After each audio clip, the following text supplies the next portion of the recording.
Assalamualaikum warahmatullahi wabarakatuh. Alhamdulillahirrahmanirrahim.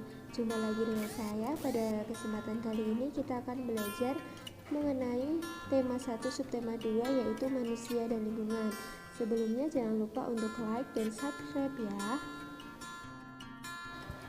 Pada gambar tersebut kita dapat melihat adanya beberapa aktivitas manusia seperti bersepeda, berlari, dan juga berjalan. Ketika kita bersepeda itu membutuhkan lebih banyak gerak organ tubuh, yaitu kaki. Agar dapat berjalan, sepeda harus dikayu oleh kaki. Dengan bersepeda, maka organ gerak tubuh kita, terutama kaki, dapat bekerja sebagaimana mestinya. Nah, pertanyaannya, tahukah adik-adik semua apa saja organ gerak pada tubuh manusia? Organ gerak pada tubuh manusia itu dibedakan menjadi 3. Yang pertama adalah rangka atau tulang, yang kedua persendian, dan yang ketiga adalah otot. Rangka atau tulang merupakan alat gerak pasif, artinya rangka atau tulang hanya dapat bergerak dengan bantuan otot. Tulang memiliki 3 bentuk, yaitu pipih, pendek, dan pipa. Yang kedua adalah persendian. Persendian fungsinya untuk menghubungkan tulang satu dengan tulang yang lainnya. Dalam tubuh manusia setidaknya ada 200 tulang yang saling berhubungan. Maka dari itu persendian memiliki fungsi dan peranan yang sangat penting dalam proses terjadinya gerakan. Organ gerak yang ketiga adalah otot. Otot merupakan jaringan yang terdapat di dalam tubuh manusia yang fungsinya sebagai alat gerak aktif. Tanpa otot, tubuh manusia tidak akan bisa bergerak karena ototlah yang bisa membuat tulang bergerak. Nah, dari itu semuanya kita akan mempelajari satu persatu. Yang pertama adalah rangka manusia. Fungsi rangka yang pertama, penyangga dan penunjang tubuh. Selanjutnya, sebagai pelindung organ dalam dan memberi bentuk tubuh. Fungsi yang ketiga, alat pergerakan pasif dan tempat otot melekat. Yang keempat, tempat pembentukan sel darah atau hematopoiesis. Yang kelima, tempat penyerapan dan pelepasan kalsium. Bagian-bagian tulang manusia itu dibedakan menjadi 3. Yang pertama adalah bagian tengkorak atau bagian yang paling atas, kemudian bagian badan, dan juga bagian anggota gerak. Coba kita perhatikan pada gambar tersebut. Di situ adalah bagian-bagian dari tulang tengkorak atau bagian atas tulang kita.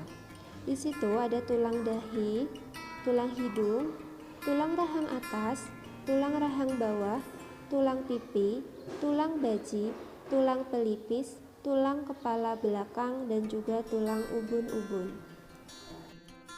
Coba diperhatikan bagian dari tulang-tulang badan.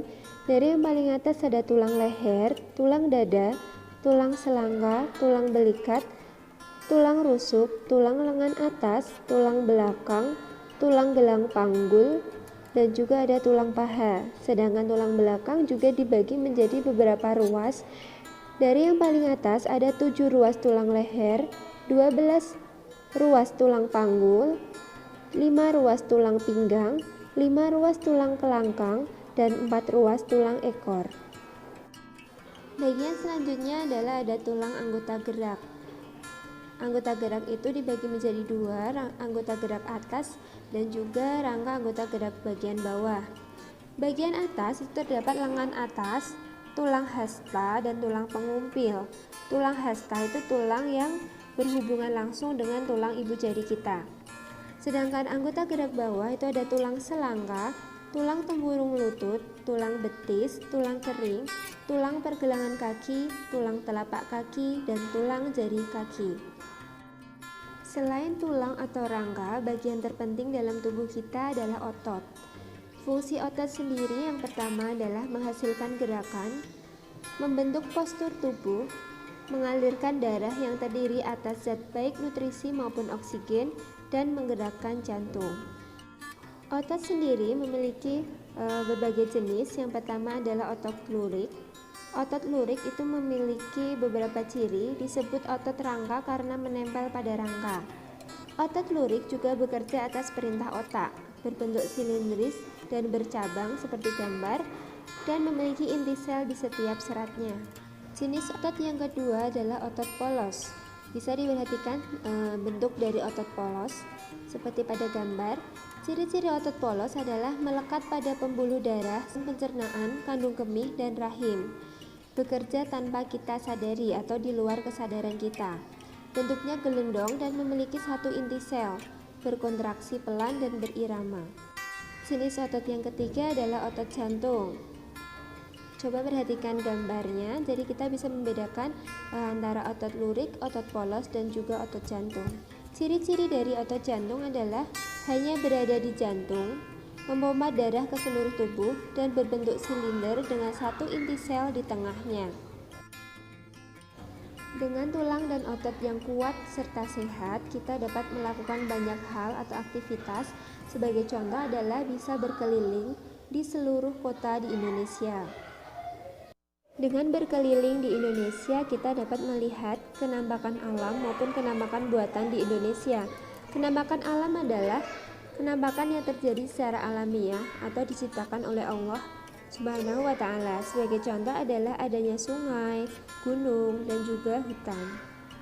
Selain penampakan alam, ada juga penampakan buatan. Penampakan buatan adalah sesuatu yang diciptakan atau dibuat oleh manusia. Sebagai contoh adalah bendungan, danau buatan, atau waduk. Selain penampakan alam dan penampakan buatan, ada juga bentang alam di Indonesia. Bentang alam di Indonesia meliputi dataran tinggi, dataran rendah, pesisir, dan pegunungan. Keragaman bentang alam di Indonesia itu terkait erat dengan adanya iklim di Indonesia. Iklim di Indonesia itu ada beberapa yang sebagai contohnya adalah iklim muson atau angin muson. Angin muson itu sendiri dibedakan menjadi dua. Yang pertama, angin muson barat adalah angin yang bertiup dari barat ke timur, dan yang kedua adalah angin muson timur, yaitu angin yang bertiup dari timur ke barat atau kebalikan dari angin muson barat. Iklim selanjutnya adalah iklim tropis. Ciri-ciri iklim tropis di Indonesia, yang pertama, suhu udara tinggi sepanjang tahun sekitar 27 derajat Celcius, lama siang dan malam adalah 12 jam, suhu pada musim hujan dan musim kemarau tidak berbeda jauh. Adanya bentang alam di Indonesia berpengaruh dengan adanya suku di Indonesia.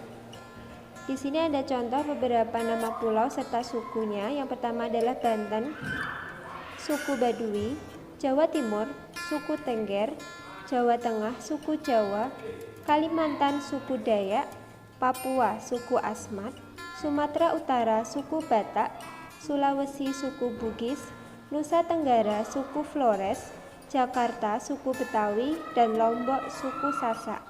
Coba nanti adik-adik tulis kembali, kemudian dihafalkan agar kita juga mengetahui keberagaman suku yang ada di Indonesia. Keberagaman Indonesia itu disatukan oleh Pancasila. Coba adik-adik ingat lagi ada berapa sila dalam Pancasila dan coba disebutkan. Pada materi sebelumnya kita telah belajar mengenai nilai-nilai Pancasila. Sekarang kita belajar nilai Pancasila yang mengatur sikap hidup bangsa Indonesia. Adapun sikap yang sesuai Pancasila, contohnya adalah sopan terhadap orang tua. Yang kedua, menghargai pendapat orang lain. Yang ketiga, menghormati orang yang sedang beribadah. Yang keempat, berteman dengan semua orang.